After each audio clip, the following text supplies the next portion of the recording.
Hi there, everybody. It's me, Presley. Welcome to the channel. And today, I have a new series to announce. It's called Compare and Contrast. Something I like doing is seeing how things are different, especially when it comes to books and movies, because I like them both. In this series, I'm going to go over a book and compare it to its movie adaptation to see what's the same and what is different. And to celebrate reaching 300 subscribers, I'm announcing this new series. So thank you all for 300 subscribers. Very much.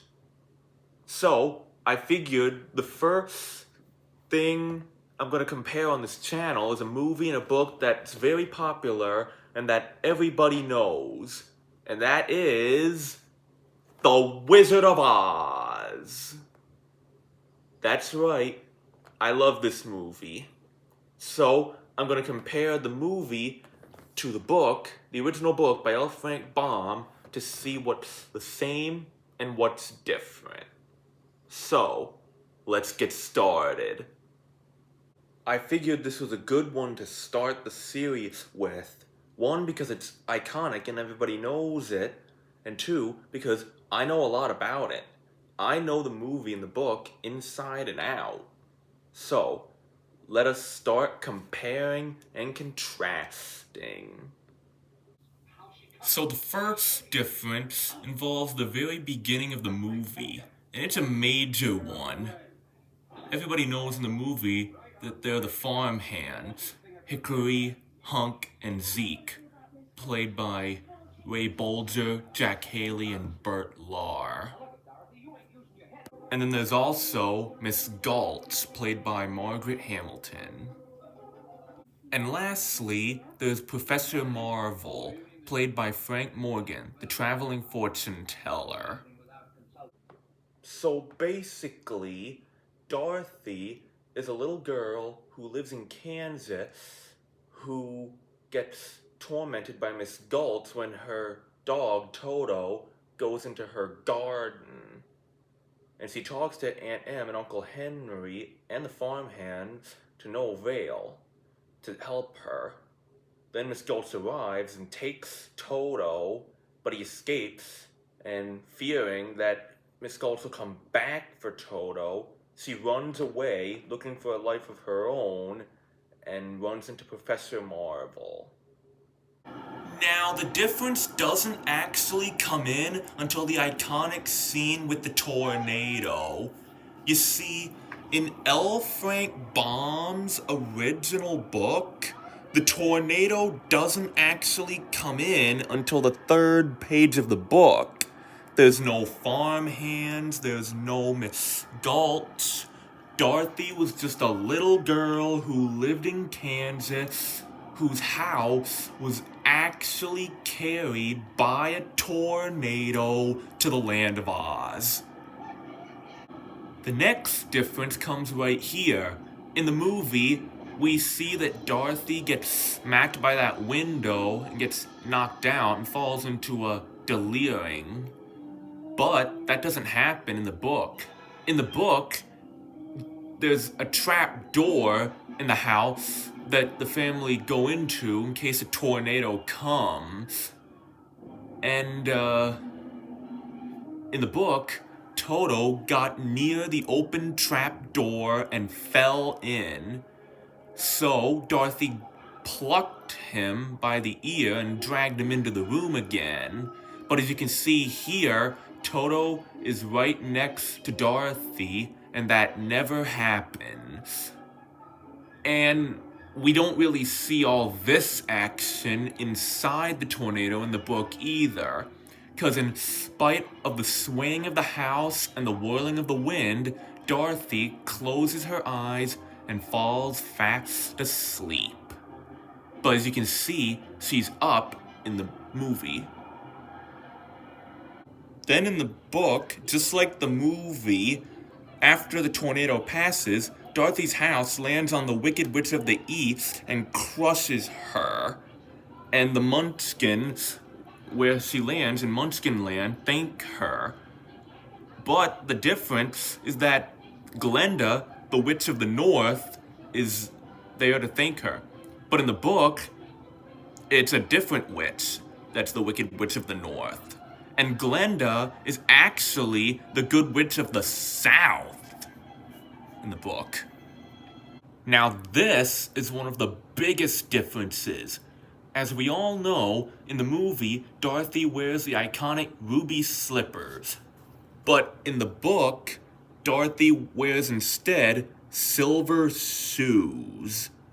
And then she wants to get back to Kansas, so just like in the book, Dorothy follows the yellow brick road to Emerald City to ask the Wizard of Oz to help. Now here's another difference. In the movie, we don't know how long Dorothy stays in Oz. Maybe a couple days? But in the book, it could be exemplified that she stayed in there for an extended or longer period of time. Because throughout the book, it says that Dorothy stops at houses. And I actually looked it up. Because in the original book, at the end, they said that Uncle Henry and Aunt Em had built another house. And I looked it up. The average time it would take for someone to build a house is a whole year.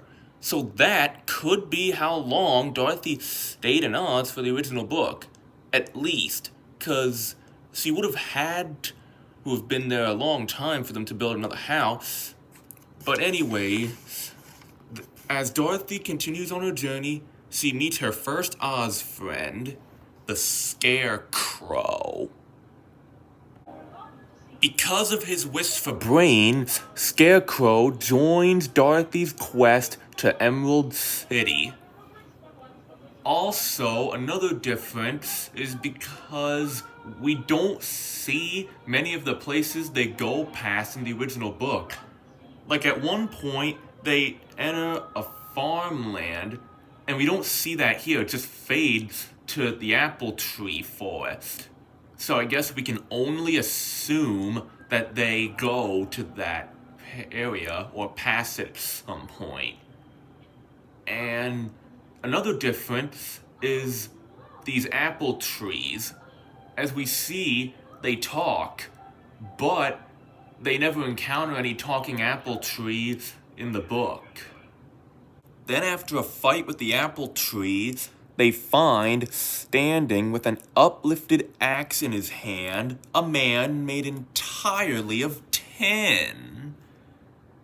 And just like in the movie and in the book, they oil his joints because he rusts. And hoping that Oz will grant him a heart, the Tin Man joins Dorothy, Toto, and Scarecrow.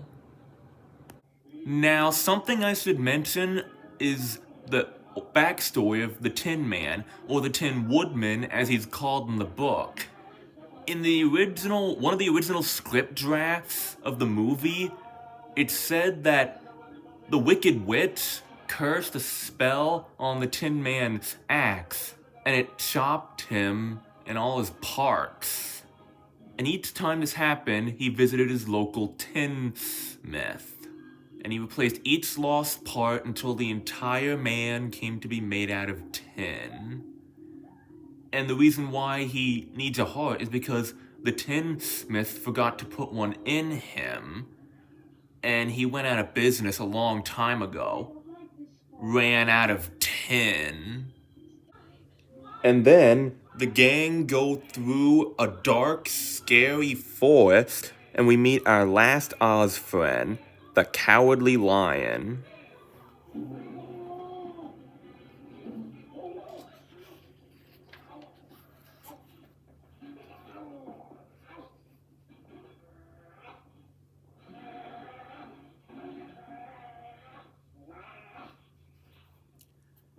Now, just like in the book, in the movie, Toto runs barking toward the lion, and since Dorothy thinks the beast is going to attack him, she leaps forward and slaps the lion across his nose. desperate in need for courage, Cowardly Lion joins them on their quest to Emerald City. Now, in the book, there are more obstacles they face. I'm not going to mention all of them, but what I will mention is one that explains things. You see, at one point in the book, they encounter these great beasts called Kaladas, which are these big creatures with the bodies of bears and the heads of tigers, which is kind of where the tigers and bears part, the iconic lions and tigers and bears comes from. And they don't encounter these beasts in the movie, but that does do some explaining of the iconic line, because that's where the tigers and bears part comes from. Then, just like in the movie, they come upon a poppy field, but there's a major difference here. In the movie, the witch curses the flowers, but in the book, they seem to already have their sleeping spell abilities. You see, in the book, their odor is so strong that whoever breathes it falls into a deep sleep. And if they're not carried away from the scent of the flowers, they just sleep on and on forever. So Dorothy and Cowardly Lion fall asleep, but Scarecrow and Tin Woodman, who are not affected by them, call for help. But how they get help is very different. In the book, they're rescued by a gang of field mice who build a cart and scamper along and carry them out of the poppy field. But in the movie, Glenda, since she has a bigger role than she does in the book, puts magic over it and makes snow to break the spell.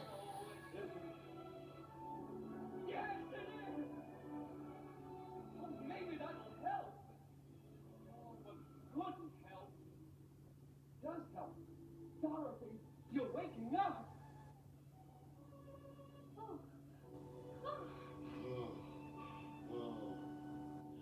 Unusual weather would happen, ain't it? Then after they get through the poppy field, they reach Emerald City. Now, Emerald City has many major differences. You see, just like in the book, in the movie, Emerald City has those towering emeralds. But in the book, the towering emeralds are so lit up that even the sky above the city has a green tint.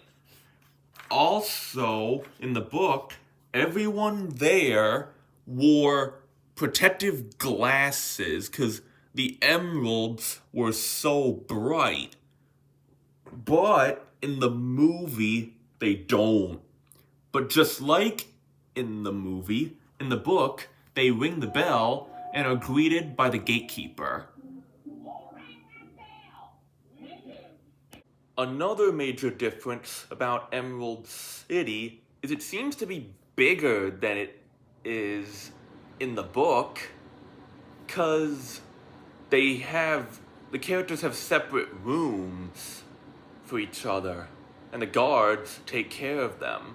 But that doesn't happen in the movie. Instead, they have like those beauty places that they use to trim them up, which I guess they did in their rooms in the book, but we don't know. Then after staying in Emerald City for a few days, the gang meet the Wizard of Oz. Now, a difference about him in the book is he has many different disguises, not just that big head that we're used to seeing. We see the head for Dorothy, but then we see a beautiful fairy for Scarecrow, a shaggy beast with 5 arms, 5 eyes, and 5 legs with a rhinoceros-like head for Tin Man, and then an intense flame for Cowardly Lion. And as you can tell, in the book, they all see the wizard one at a time, or separately. But in the movies, we all know, they see the wizard all together.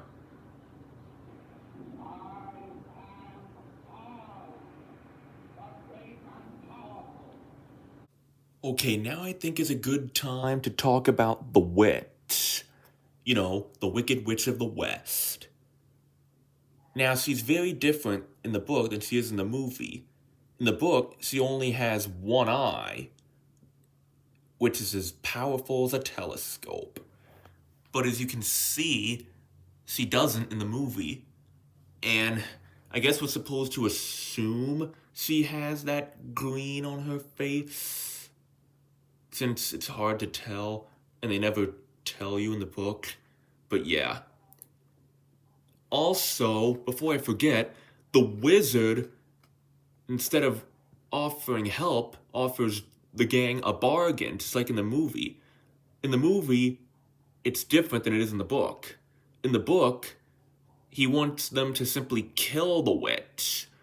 But in the movie, he wants them to bring him her broomstick. So, they go out west to do just that. But in the book, the witch sees them in her land and tries to stop them. She attacks them with 40 wolves, 40 crows, and a swarm of bees. When all fail, that's when she orders the flying monkey to do her bidding. Also, another difference between the book and the movie is in the movie, the flying monkeys are part of the witch's slaves the whole time. But in the book, they are called to her by a golden cap. And that's how she gets them to destroy the gang. And just like in the book, the gang are attacked by the monkeys, but it seems to be more severe in the book. In the book, Scarecrow is torn apart, which actually does happen in the movie. Tin Man is beaten up and bruised, and also just like the book, Dorothy and Toto are carried away to the witch's castle. But in the book, they also take Cowardly Lion with them. Then, once Dorothy, Toto, and Cowardly Lion are at the castle, they're taken as slaves. And the witch makes Dorothy work for her. Also, the witch doesn't actually come in until this point in the book, whereas in the movie, she's more of a major character and the main villain. And she actually is able to take one of Dorothy's silver shoes, which doesn't happen to the ruby slippers in the movie, as she fails because of their magical power when she tries to take them off.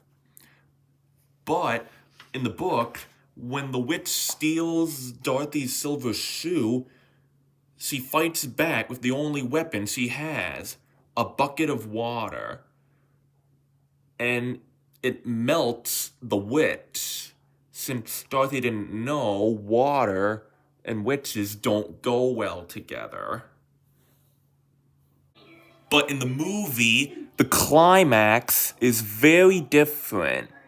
Toto escapes, gets the others, and they sneak into the castle and rescue Dorothy, but the witch closes the exit doors on them. Then a chase ensues, and she sets Scarecrow on fire, and Dorothy splashes water on the fire from a bucket to put the fire out, but inadvertently splashes the witch, and that's how she melts.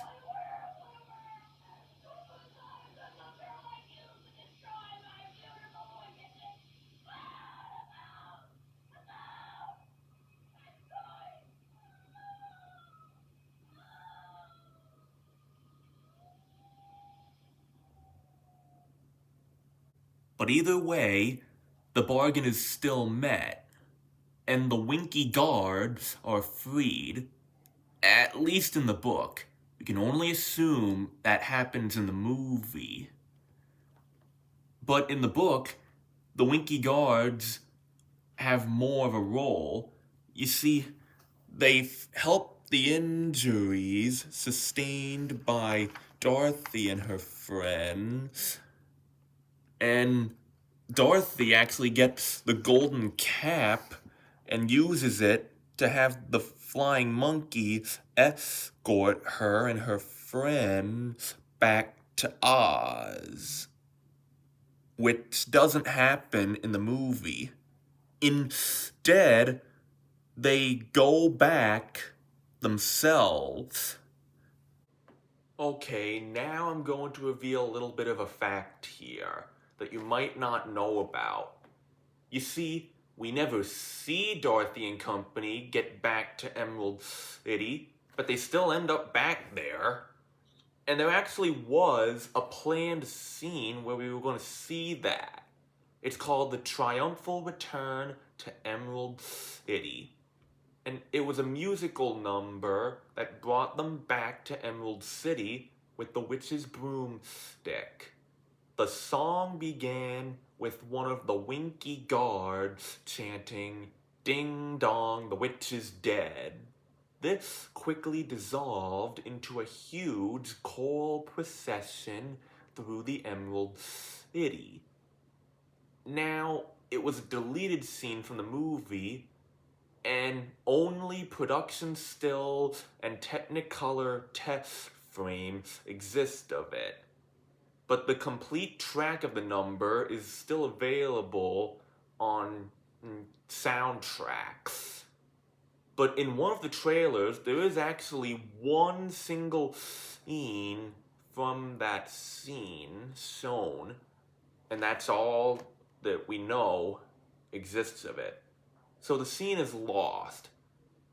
But put in the comments if you think the scene would be cool to see. But anyways, let's continue. But when they do get back to Emerald City, they find out that the wizard isn't exactly who he is, or seems. As you see here, in the movie, Toto reveals him behind a curtain as a man. But in the book, Toto does reveal him still, but differently. He's behind a screen instead of a curtain, and Toto knocks it down, and he's more bald in the book, but in here, he has more hair. Now, just like in the book, Oz reveals that he is a balloonist from Omaha who was stranded many years ago. And then he gives Dorothy and her friends what they were looking for. But the rewards are different. In the movie, he gives Scarecrow a diploma from the Doctor of Thinkology, Tin Man a heart-shaped testimonial, and Cowardly Lion a medal that says "Awarded for Courage," which is the Triple Cross. But in the book, he gives a brain of pins and bran for Scarecrow, a heart of silk and sawdust for Tin Man, and a potion of courage for Cowardly Lion. But the only similarity is, just like in the book, Dorothy gets the greatest gift of all, a chance to return home in a hot air balloon. But, just like in the movie, Toto runs into the crowd as Dorothy and Oz are about to leave. Oz reaches her hand out to help her into the basket when, crack, go the ropes, and the balloon rises into the air without her. But just like in the movie, Dorothy gets help from Glenda. But in the movie, she goes to Emerald City in her bubble to help. But in the book, Dorothy and company go to her red castle, which we can assume is where she resides in the movie. But to get there, they go through a forest of scary monster trees, a city or town where everything is made of china pottery, and past these big funny brutes called hammerheads. And then when they reach Glenda, she tells Dorothy how she can return home again. Now, like I said before, in the movie, she's the Good Witch of the North, but in the book, she's the Good Witch of the South. So, the Good Witches seem to have swapped roles in the movie.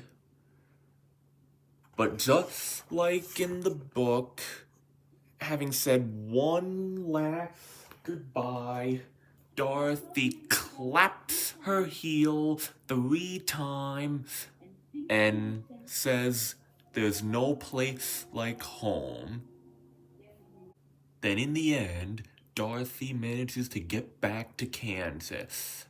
But in the book, the silver shoes fall off her feet in the whirlwind back home.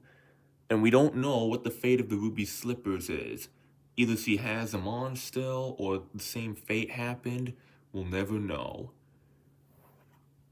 But anyways, she gets home and says to everybody, there's no place like home. And that's the end. And there you have it. That is the comparison between The Wizard of Oz book versus movie. Be sure to tell me which one you prefer in the comments section below. And if you like this series, be sure to comment requests for me to do too. Also, one more thing. If you know something, a similarity or difference or anything that I didn't mention, put it in the comments below. I hope you will enjoy this new series. Like and subscribe to my channel, and I will see you next time. Oh, there's no place like home. Always remember that.